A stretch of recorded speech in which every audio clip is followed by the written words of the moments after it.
It's the Jim and Terry Show coming to you on a snowy, overcast day. Jim braved the snow with his reindeer. No, that was Christmas, sorry. It was a rough drive. It was a rough drive. But you, like the U.S. Postal Service, neither rain nor snow nor sleet nor hail shall keep you from the hobbit hole. Look, and a cup of coffee. It's just the pancakes and coffee, man. Pancakes. Well, you had blueberries. Yeah, they were good. Blueberry pancakes and coffee. Over amount, by the way. But I ate it because waste not, want not. Right. So we will consume what's put in front of us. Yes. Because we don't know where our next meal is coming from, whether it's coming from U.S.-made ingredients. Well, we were talking a little bit about that, about trying to back Canada. And, I'm really want to try to do that. And I hope Canada does look for alternative suppliers. We are recording on a Thursday. Monday, the tariffs were in place. Tuesday, Canada's response was made, and Tuesday afternoon, the tariffs were delayed. Yeah, but delays just delay. How Yes. can this is the disruption that the man, President Trump's The orange always going to put out there. agent of and chaos. get used to it. It's going to be 4 friggin' years of this, maybe more if Or I think, maybe less. if I'm right in what I think he wants to do. Oh, is come on, be king. let's hope for the best. Your best was, we hope he's not going to do half of what he says he's going to do, and that he breaks his promises is our hope.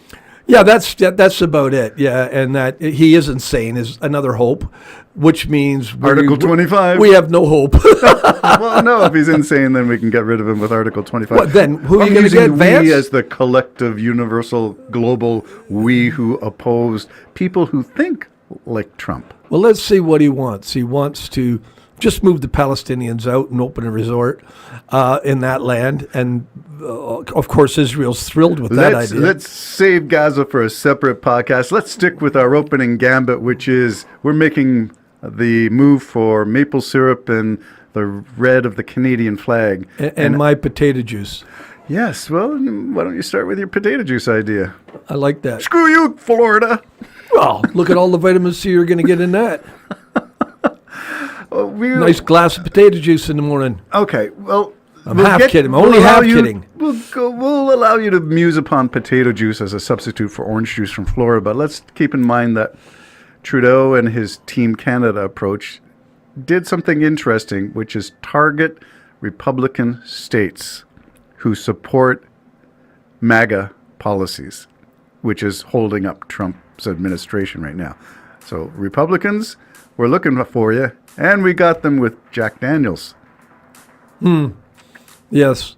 So don't look for that. How? But they didn't. Crown Royal? But they haven't cleared the shelves now. They were ready for it, but they haven't cleared them. In BC, they did, not in LCBO land in Ontario, but different provinces are taking, because that's a provincial jurisdiction. Yeah. So it was an agreement by the Team Canada premiers. Ontario was ready. They had all the shelves counted, all the tags flipped up, and at midnight, I guess it was going to be, they were at 6 o'clock in the evening, they were going to pull everything off the shelves, and then the agreement came through to postpone it for a month. I hope they kept a lot of those records, kept the shelf stickers up, and just wait, because I can see them still going on in a month. Trump wants to be in the headlines. It depends what the headlines is. I don't know that I agree with stopping the Canadian response. In other words, the LCBO, I would have kept it off the shelf for this 30 days and said, okay, well, that's a good idea, maybe. Yeah, that's a good idea. We know he's going to come back. What's going to change in 30 days? Well, we already spent the $1.3 billion on border security. I've got a solution for Trump. Okay. I just thought of it now. Is it potato juice? No, it's a perfect solution. Okay. Because Trump always outdoes every headline, every day, always. He'll even say something like, let's just take the Palestinians and move them. So here's what we do. We just declare every day Donald Trump Day. And we just have a 10-minute in the morning speech from the great one. From Dear Leader. And he's made, and he can make every promise on the face of the earth every day, because it'll probably just change the next day over. And that way he's in the news. He's clogged and taken over all of the headlines. And there you go. Problem solved. We don't have to have him trumping, pun on words, And- everybody else's headline. And what do they call it? Truthing? Truth Social is his website. Yeah. So, yeah, policy by truthing, policy by internet declarations. I don't like that at all. What the heck is that? They used to admire him in Trump 1.0 for doing all the tweets, policy by tweeting. You let us know what's happening because we have to stay glued to your internet service. Yeah. I don't like that. That's not government. Well, it isn't. Nothing's normal, but he's taken advantage of that opportunity, and it's worked. I mean, whatever you say about the guy, he's the president of the United States with the biggest comeback ever in the history of the world. All right. Well, you're gonna Other than the you're gonna second get coming, me to open that other can than of the worms? second coming of Jesus. You're going to get me to open that can of worms maybe in a future podcast, but I'm not sure that Kamala did not win legit. But that's. I'm not saying he did it legit.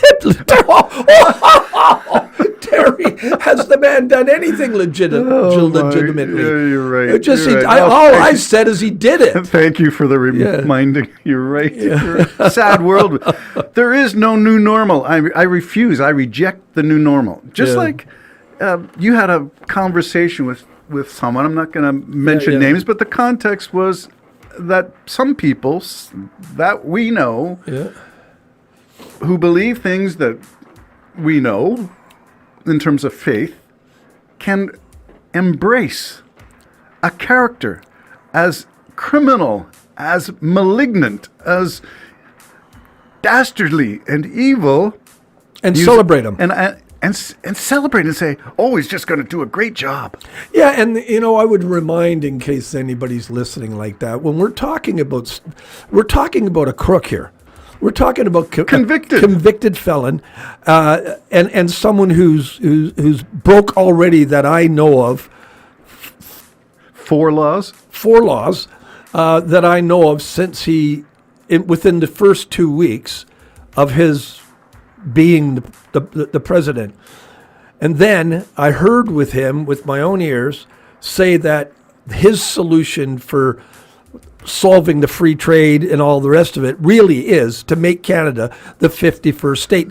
And people are blindly saying he doesn't mean that. Oh, yes, he does. Oh, yes, he does. And he has said it more than once. I also heard him with my own ears, saw his mouth moving, say he wants to annex Canada. I also heard him declare war on Canada I don't know how many days ago it was. He said economic war. Yeah. He's the one declared war on my country against Canadian people, and there's Canadians that think he's a good guy.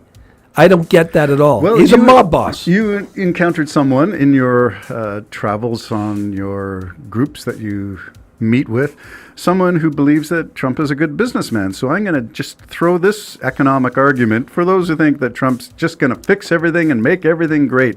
Tariffs brought us into World War II.